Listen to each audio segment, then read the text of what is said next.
나이가 들수록 우리 주변의 물건들은 쌓여만 갑니다. 이 중 80%는 거의 사용하지 않는 물건이라는 점입니다. 이런 물건들이 단순히 공간만 차지하는 것이 아니라 우리의 삶의 질에도 영향을 미친다는 사실 알고 계셨나요? 최근 하버드 의대 연구에 따르면 정리된 환경에서 사는 사람들은 스트레스, 호르몬 수치가 평균 30% 낮다고 합니다. 또한 65세 이상 노인들 중 정리된 환경에서 사는 사람들은 낙상 사고율이 60% 낮다는 연구 결과도 있습니다. 환경심리학자 셀리 오거스틴 박사는 우리가 소유한 물건은 단순한 소유물이 아니라 우리의 정신적 에너지를 소비하는 대사이라고 말합니다. 이제 제가 말씀드릴 10가지 물건을 과감하게 버리고 더 가볍고 행복한 노후를 준비해 보세요. 자, 그럼 시작하겠습니다. 20년이 넘은 옷들을 보관하고 계신가요? 이런 옷들은 대부분 더 이상 입지 않는 경우가 많습니다. 패션 트렌드는 계속 변하고 체형도 변하기 때문에 입을 가능성이 매우 낮습니다. 또한 오래된 옷감은 시간이 지날수록 탄력성과 색상이 변질되어 입었을 때 예전의 모습을 유지하기 어렵습니다. 섬유학 전문가들에 따르면 천연 섬유도 10년이 지나면 강도가 약 40% 감소한다고 합니다. 김영희 씨는 30년 된 청바지를 버리지 못하다가 결국 옷장 정리 후 훨씬 가벼운 마음을 느꼈다고 합니다. 버리기 전에는 정말 망설여졌지만 버린 후에는 단 한 번도 그 옷이 필요하다고 생각한 적이 없어요. 라고 말합니다. 연구에 따르면 옷의 80%는 우리가 보유한 20%의 옷만 정기적으로 입는다고 합니다.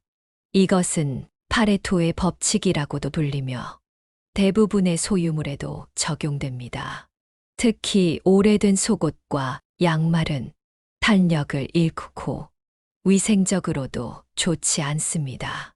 피부과 전문의들은 오래된 속옷이 피부 자극과 알레르기를 유발할 수 있다고 경고합니다. 추억이 담긴 옷은 사진으로 남기고 필요한 사람에게 기부하는 것이 좋습니다. 서울시의 의류수거함이나 다양한 기부 단체를 통해 다른 사람에게 새 생명을 줄 수 있습니다. 옷장 정리 전문가 장미란 씨는 1년 이상 입지 않은 옷은 앞으로도 입을 가능성이 10% 미만이라고 조언합니다. 쓰지 않는 주방 가전 제품들, 요거트 메이커, 와플 메이커, 파스타 기계, 구입했지만 거의 사용하지 않는 주방 가전 제품이 얼마나 많으세요? 이런 제품들은 처음엔 열정적으로 사용하다가 시간이 지나면서 찬장 깊숙이 들어가 먼지만 쌓이게 되는 경우가 많습니다. 한국소비자원의 조사에 따르면 평균적인 가정에서 주방 가전의 60%는 1년에 3번 미만으로 사용한다고 합니다. 이는 구매 비용 대비 활용도가 매우 낮다는 것을 의미합니다. 가전제품 리뷰 전문가 이민수 씨는 대부분의 사람들이 새로운 요리에 도전하는 초기 열정만으로 가전제품을 구매하는 경향이 있다고 설명합니다. 박상철 씨는 10년 동안 사용하지 않은 빵 반죽기를 버린 후 주방이 넓어지고 요리하기가 훨씬 편해졌다고 합니다. 버리기 전에는 언젠가 쓸지도 모른다는 생각이 컸지만 10년간 한 번도 사용하지 않았다는 사실을 인정하는 게 중요했어요. 라고 그는 말합니다. 사용 빈도가 낮은 제품은 필요할 때마다 대여하거나 친구들과 공유하는 방식을 고려해 보세요. 최근에는 주방 가전을 대여해 주는 서비스도 늘어나고 있습니다. 공간을 차지하고 청소하기 어렵게 만드는 거대한 가전 제품들은 실용성을 따져봐야 합니다. 또한 여러 기능이 통합된 하나의 제품으로 여러 개의 단일 기능 제품을 대체할 수 있는지 고려해 보는 것도 좋은 방법입니다. 에너지 효율성도 중요한 고려 사항입니다. 오래된 가전 제품은 새 모델보다 에너지 소비가 많아 전기 요금 부담도 큽니다. 실제로 10년 이상 된 냉장고는 최신 모델보다 전기 사용량이 약 2배 정도 많다고 합니다. 오래된 화장품과 약품, 화장품과 약품은 모두 유통기한이 있습니다. 오래된 화장품은 세균이 번식하여 피부 문제를 일으킬 수 있으며 약품은 효능이 떨어지거나 변질될 수 있습니다. 특히 액체나 크림 형태의 화장품은 시간이 지나면서 산화되어 피부에 자극을 줄 수 있습니다. 화장품, 내방부제도 시간이 지나면 효과가 감소하여 세균 번식에 취약해집니다. 식품의약품안전처에 따르면 개봉한 화장품의 평균 유통기한은 6개월에서 1년 정도입니다. 특히 마스카라와 아이라이너 같은 눈 화장품은 세균 감염 위험이 높아 36개월마다 교체해야 합니다. 피부과 전문의 박지연 원장은 오래된 화장품 사용은 접촉성 피부염, 여드름, 심지어 눈 감염까지 유발할 수 있습니다. 라고 경고합니다. 이미 유통기한이 지난 약은 약국의 폐의약품 수거함에 버려야 합니다. 변색되거나 냄새가 변한 약, 원래 형태가 변형된 약은 즉시 폐기해야 합니다. 최근 연구에 따르면 만료된 항생제의 사용은 항생제 내성을 증가시킬 수 있다고 합니다. 환경부 자료에 의하면 가정에서 발생하는 의약품 폐기물의 85%가 일반 쓰레기로 잘못 버려지고 있어 환경 오염의 원인이 됩니다. 정기적으로 약장과 화장대를 점검하여 오래된 제품을 정리하는 습관을 들이세요. 건강관리 전문가 최소연 씨는 약품과 화장품은 6개월마다 한 번씩 정기적으로 점검하는 것이 좋습니다. 라고 조언합니다. 또한 새 제품을 구매할 때는 유통기한을 달력에 표시해 두거나 스마트폰 앱으로 관리하는 것도 좋은 방법입니다. 화장품은 직사광선을 피하고 서늘한 곳에 보관하면 유통기한을 조금 더 연장할 수 있습니다. 추억이 담긴 상자들. 우리 모두는 추억이 담긴 물건을 모으는 경향이 있습니다. 초등학교 성적표, 오래된 편지, 기념품 등을 상자에 넣어두죠. 이런 물건들은 과거의 소중한 순간을 기억하게 해주지만 시간이 지날수록 그 양은 계속 늘어납니다. 하지만 이런 상자들이 쌓이면 실질적인 공간 문제를 일으킬 수 있습니다. 더구나 습기나 해충에 노출되면 소중한 기억들이 손상될 수도 있습니다. 심리학자 이정민 박사는 모든 추억을 물리적으로 보관할 필요는 없습니다. 가장 의미 있는 몇 가지만 선택하고 나머지는 디지털화하거나 사진으로 남기세요. 라고 조언합니다. 물건에 대한 집착은 때로는 과거에 묶여 현재와 미래에 집중하지 못하게 하는 심리적 장애물이 될 수 있습니다. 라고 그녀는 설명합니다. 정리 컨설턴트 김혜원 씨는 추억의 물건을 정리할 때 3가지 질문을 해보라고 조언합니다. 이 물건이 지금의 내 삶에 기쁨을 주는가? 10년 후에도 의미가 있을까? 자녀들이 이것을 물려받고 싶어 할까? 이 질문들에 모두 아니요 라고 답한다면 과감히 정리하는 것이 좋습니다.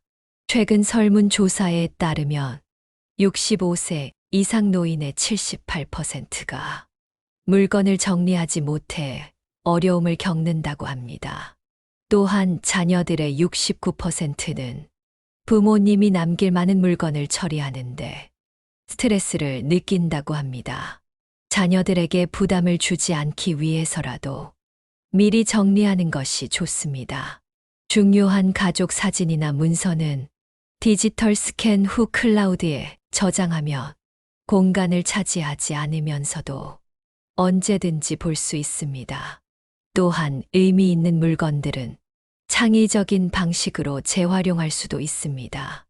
예를 들어 할머니의 오래된 손수건으로 쿠션 커버를 만들거나 아이들의 그림을 모아 특별한 아트북으로 제작할 수 있습니다. 고장난 전자 제품들, 언젠가 고칠 거야 라며 보관 중인 전자 제품이 있으신가요? 오래된 핸드폰, 작동하지 않는 프린터, 고장난 블렌더 등이 집 한 구석을 차지하고 있지는 않은지요. 대부분의 경우 그 언젠가는 오지 않습니다. 수리 비용이 새 제품 구매보다 비싼 경우도 많고 부품을 구하기 어려운 경우도 있습니다. 전자제품 수리 기술자 강민호 씨는 5년 이상 된 전자제품은 부품 수급이 어려워 수리가 불가능한 경우가 많습니다. 라고 말합니다. 또한 기술의 발전 속도가 빨라 수리해도 곧 다시 문제가 생기는 경우가 많죠. 환경부의 전자제품 재활용 통계에 따르면 가정에서 버려지는 전자제품의 30%는 1년 이상 고장난 채로 보관되었던 것이라고 합니다. 이는 유용한 공간을 낭비할 뿐만 아니라 전자제품에 포함된 유해 물질이 환경에 부정적인 영향을 미칠 수 있습니다. 정부에서 운영하는 전자제품 수거 서비스나 제조사의 회수 프로그램을 활용하면 환경 친화적으로 처리할 수 있습니다. 많은 전자제품 회사들이 친환경 정책의 일환으로 오래된 제품을 수거하고 재활용하는 프로그램을 운영하고 있습니다. 이런 프로그램에 참여하면 새 제품 구매 시 할인 혜택을 받을 수도 있습니다. 불필요한 케이블이나 충전기도 함께 정리하세요. IT 전문가 문지영 씨는 대부분의 가정에서는 사용하지 않는 케이블이 10개 이상 있으며 이 중 절반은 어떤 기기에 사용되는지 모르는 경우가 많습니다. 라고 지적합니다. 케이블을 정리할 때는 현재 사용 중인 기기에 필요한 것만 남기고 나머지는 과감히 버리세요. 최신 기기들은 대부분 표준화된 케이블을 사용하기 때문에 특별한 케이블이 필요한 경우는 점점 줄어들고 있습니다. 오래된 서류와 영수증, 세금 관련 서류는 5년, 보험 서류는 계약 종료 후 3년 정도만 보관하면 충분합니다. 그 외의 오래된 서류나 영수증은 개인정보 유출의 위험만 높입니다. 특히 주민등록번호, 계좌번호 등이 포함된 오래된 서류는 신원 도용의 위험이 큽니다. 개인정보보호위원회 조사에 따르면 개인정보 유출 사건의 20%가 부주의하게 버려진 서류에서 발생한다고 합니다. 국세청에 따르면 세금 관련 문서는 디지털로 보관해도 법적 효력이 있습니다.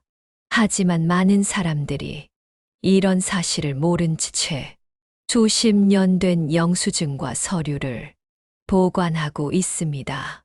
세무사 박정훈 씨는 일반적으로 개인이 보관해야 하는 세금 관련 서류는 국세기본법에 따라 5년이 지나면 대부분 폐기해도 됩니다. 라고 조언합니다.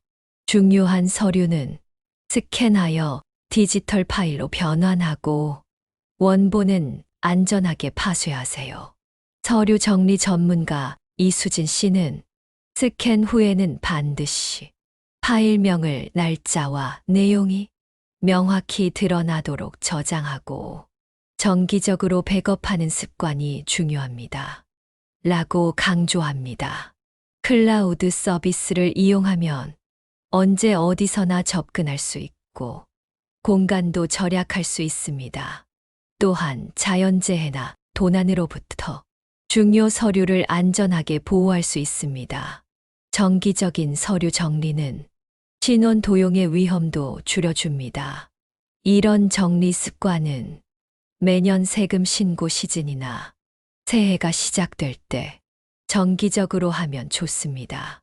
일부 금융기관이나 공공기관은 전자문서 관리 시스템을 제공하여 필요한 서류를 온라인으로 보관할 수 있게 해줍니다.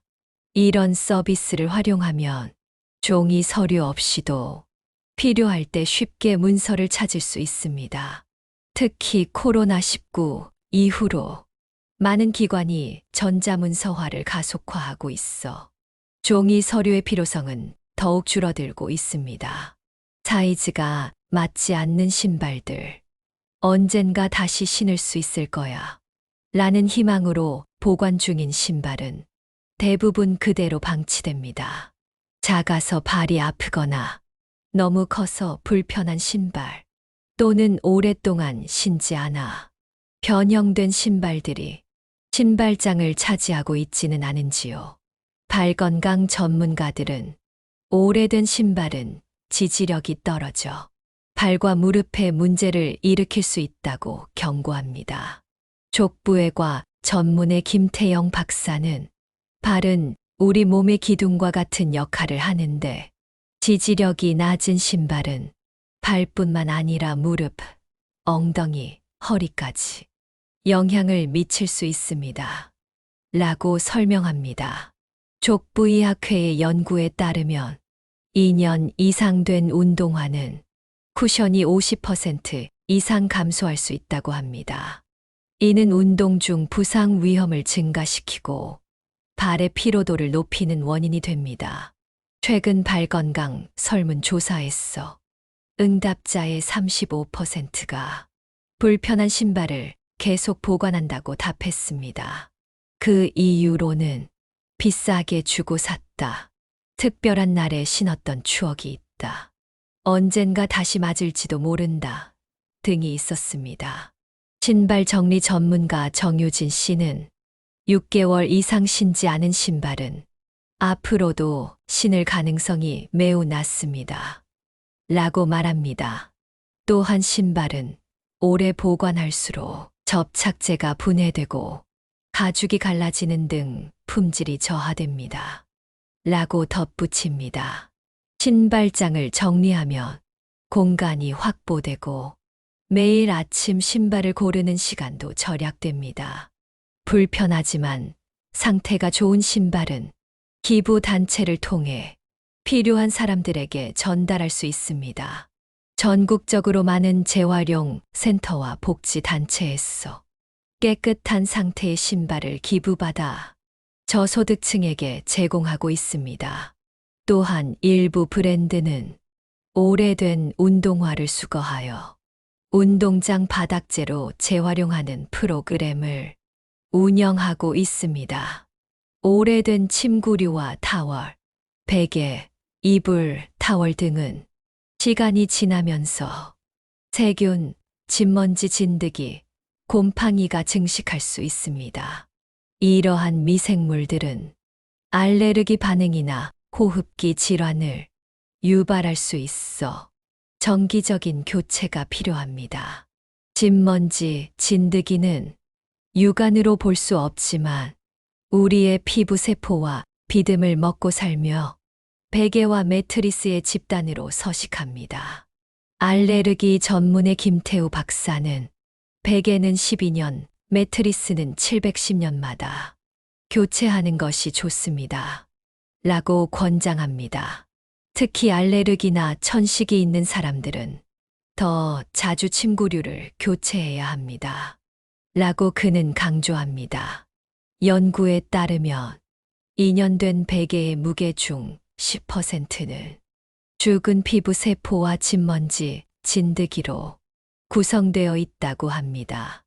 이는 알레르기 증상, 피부 자극, 비염 등을 유발할 수 있는 주요 원인입니다. 수면 환경 연구소의 조사에 따르면 10년 이상 된 매트리스는 새 매트리스에 비해 수면의 질을 약 30% 감소시킨다고 합니다. 낡은 타월은 흡수력이 떨어지고 세균 번식의 온상이 될 수 있습니다. 미생물학자 정성훈 박사는 타월은 습한 환경에서 사용되기 때문에 세균 번식의 이상적인 조건을 제공합니다. 라고 설명합니다. 12년 이상 사용한 타월은 섬유가 손상되어 세균을 더 많이 보유하게 됩니다. 라고 덧붙입니다. 침구류 교체는 수면의 질 향상과 알레르기 증상 감소에 도움이 됩니다. 실제로 최근 수면 연구에서 새로운 베개와 매트리스로 교체한 그룹이 수면 중 뒤척임이 25% 감소하고 수면 만족도가 40% 증가했다고 합니다. 침구류 관리 전문가 이민아 씨는 베개와 매트리스 커버는 최소 2주에 한 번, 이불 커버는 한 달에 한 번 세탁하는 것이 좋습니다. 라고 조언합니다. 또한 타월은 34일마다 세탁하고 젖은 상태로 방치하지 않는 것이 중요합니다. 라고 말합니다. 오래된 침구류를 버릴 때는 재활용센터나 동물보호소에 기부하는 것도 좋은 방법입니다. 많은 동물보호소에서 오래된 타월과 이불을 동물들의 침구류로 사용하고 있습니다. 9점 사용하지 않는 취미용품. 한때 열정적으로 시작했던 취미용품들이 방치되고 있지는 않나요?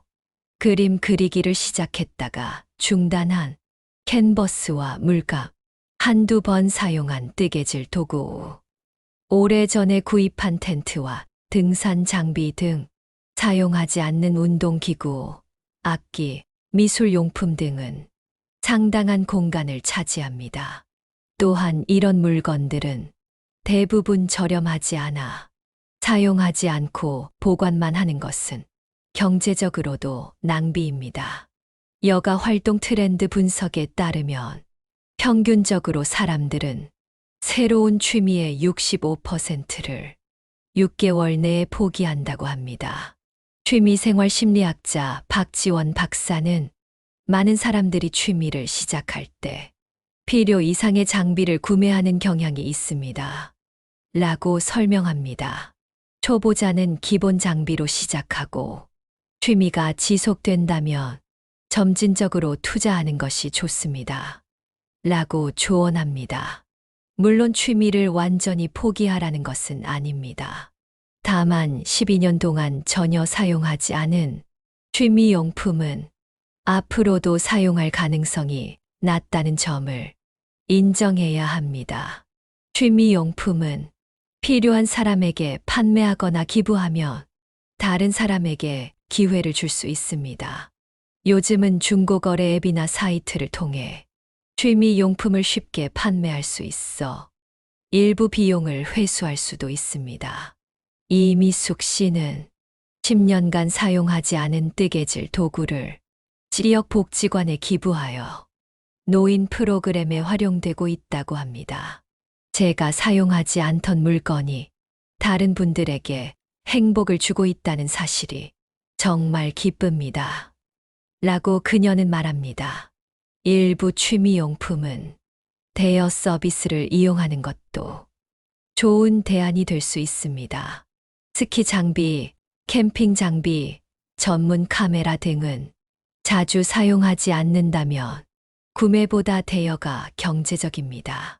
취미용품 정리 전문가 최영준 씨는 취미용품을 보관할 때는 3년 룰을 적용해 보세요. 3년 이상 사용하지 않았다면 현실적으로 다시 사용할 가능성은 매우 낮습니다.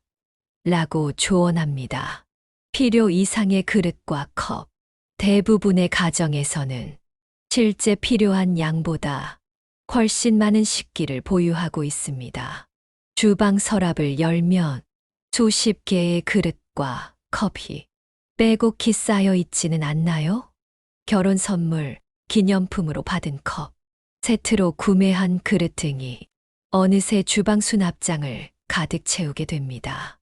한국주거학회의 연구에 따르면 4인 가족은 다양한 용도로 20개 정도의 그릇과 컵이면 충분하다고 합니다. 그러나 대부분의 가정에서는 이의 3배 이상을 보관하고 있다고 합니다. 주방 정리 전문가 공수진 씨는 실제로 자주 사용하는 식기는 전체의 30% 정도에 불과합니다. 라고 말합니다. 나머지는 특별한 경우에만 사용하거나 아예 사용하지 않는 경우가 많습니다. 라고 설명합니다. 식기 세트를 구매할 때는 실용성을 최우선으로 고려하고 세트 전체가 필요한지 개별 구매가 더 효율적인지 생각해 봐야 합니다.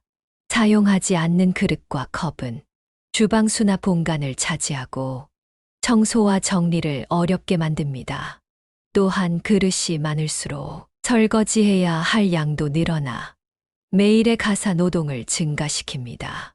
요리 인플루언서 김민지 씨는 그릇과 컵은 원인 원 아웃 원칙을 적용하세요. 새로운 것을 구매했다면 기존의 것 중 하나를 기부하거나 처분하는 습관이 중요합니다. 라고 조언합니다.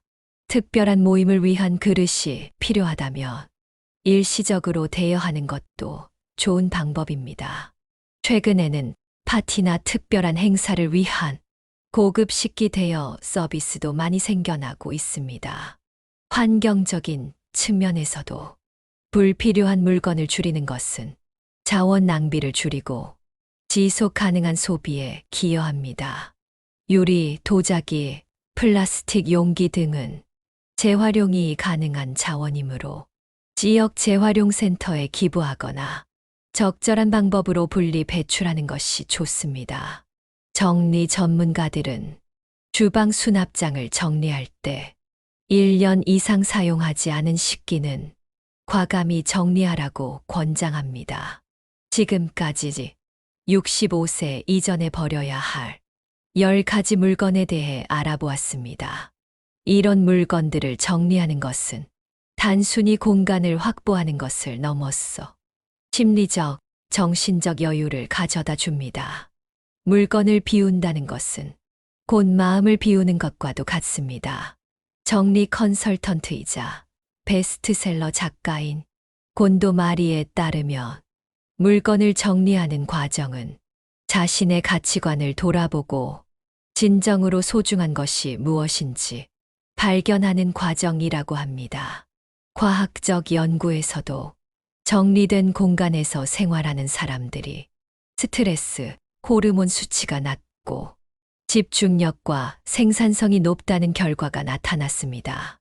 또한 불필요한 물건을 줄이면 청소 시간이 단축되고 필요한 물건을 찾는데 드는 시간도 줄어듭니다. 노년기에 접어들수록 많은 물건을 관리하는 것은 신체적으로도 부담이 될 수 있습니다.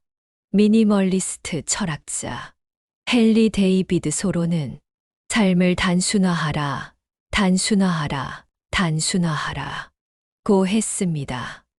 그는 우리의 삶은 너무 많은 세부 사항으로 낭비되고 있다. 단순화하라, 단순화하라 고 강조했습니다. 물건을 줄이는 것은 단순히 공간을 확보하는 것이 아니라 정신적인 자유로움을 가져다 줍니다. 집안의 물건이 줄어들면 마음의 여유가 생기고 진정으로 중요한 것에 집중할 수 있게 됩니다. 최근 비움의 미학이 주목받는 이유도 많은 사람들이 물질적 풍요로움보다 정신적 풍요로움을 추구하기 때문일 것입니다. 물건을 정리할 때는 지금 당장 필요한가? 이 물건이 나에게 기쁨을 주는가? 라는 두 가지 질문을 해보는 것이 좋습니다. 정리는 한 번에 완벽하게 할 필요는 없습니다. 작은 공간부터 조금씩 시작해 보세요. 오늘 소개한 내용을 참고하여 주변 물건들을 한번 점검해 보시길 바랍니다. 물건을 비우고 정리하는 과정에서 여러분의 삶이 더욱 가볍고 풍요로워지길 바랍니다. 오늘 영상이 도움이 되셨다면 구독과 좋아요 버튼을 눌러주세요. 더 많은 노후 준비 정보와 행복한 시니어 라이프를 위한 콘텐츠로 다시 찾아뵙겠습니다. 여러분의 편안하고 지혜로운 노후를 위해 노후지혜 채널이 함께하겠습니다. 감사합니다.